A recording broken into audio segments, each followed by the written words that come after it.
Tannie Yvonne Myntjies, 24 Augustus 1929 tot 18 Junie 2026.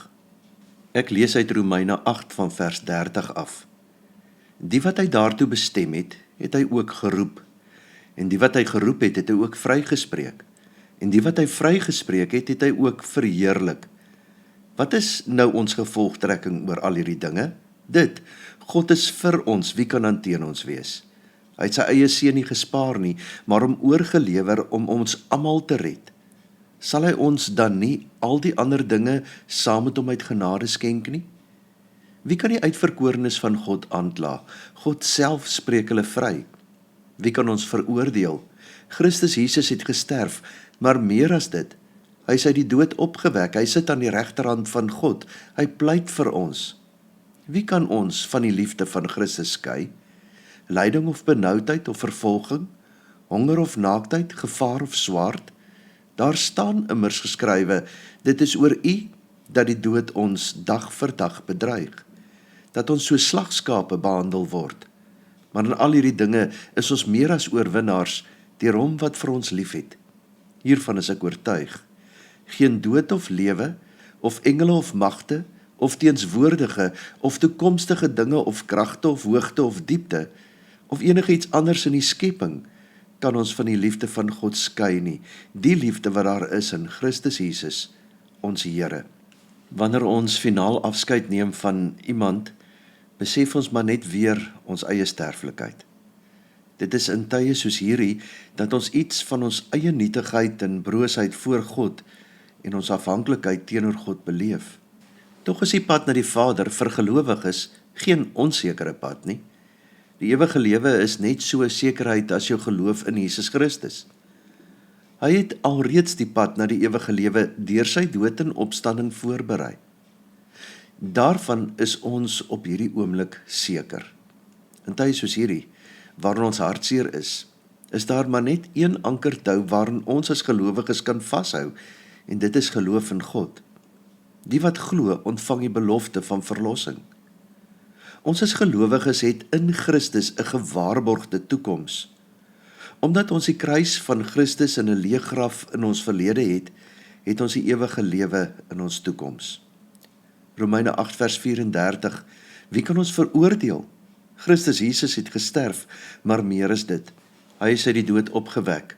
Hy sit aan die regterhand van God. Hy pleit vir ons. Christus is jou enigste hoop. Sonder Christus in jou lewe is jou lewe hooploos. Dan lewe jy net vir hier en nou. Dan is die dood die laaste woord op jou lewe. Om die ewige lewe te hê, moet jy vir Christus Jesus aanvaar as jou enigste Here en Verlosser. Ons moet van die troon afklim van ons eie lewe. Ons moet ophou om ons lewens te regeer en vir God toelaat om ons lewens te regeer. Romeine 12 vers 1 en 2 sê daarvan, gee jouself aan God as 'n lewende en heilige offer wat vir hom aanneemlik is. Dit is die wesenlike van die godsdiens wat jy moet beoefen. Julle moenie aan hierdie sondige wêreld gelyk word nie, maar laat God julle verander deur julle denke te vernuwe. Dan sal julle kan onderskei wat die wil van God is, wat vir hom goed en aanneemlik en volmaak is. Christus is die Here.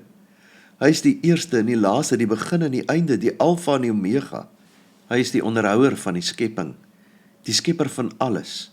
Hy is die argitek van die heelal, die bestuurder van tyd en ewigheid. En tog het hy aan die kruis gaan sterf sodat jy kan lewe. Hy het gesterf sodat jy die ewige lewe kan hê.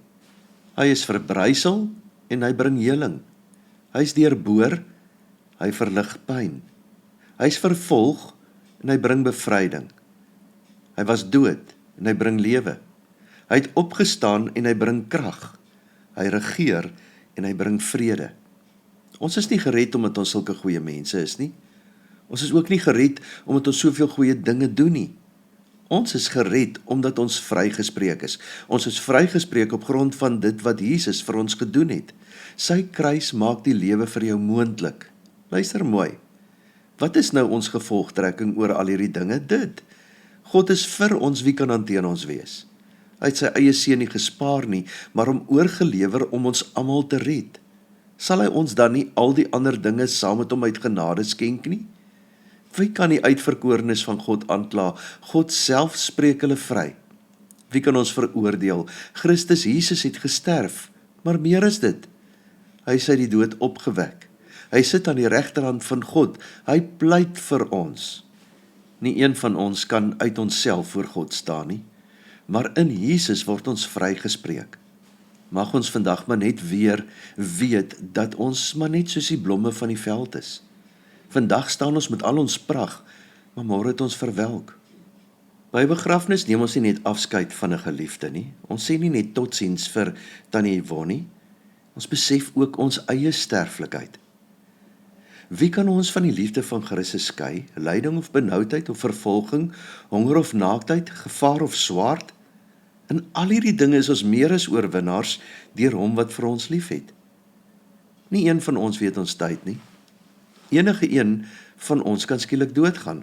Môre kan enige een van ons dalk doodgaan.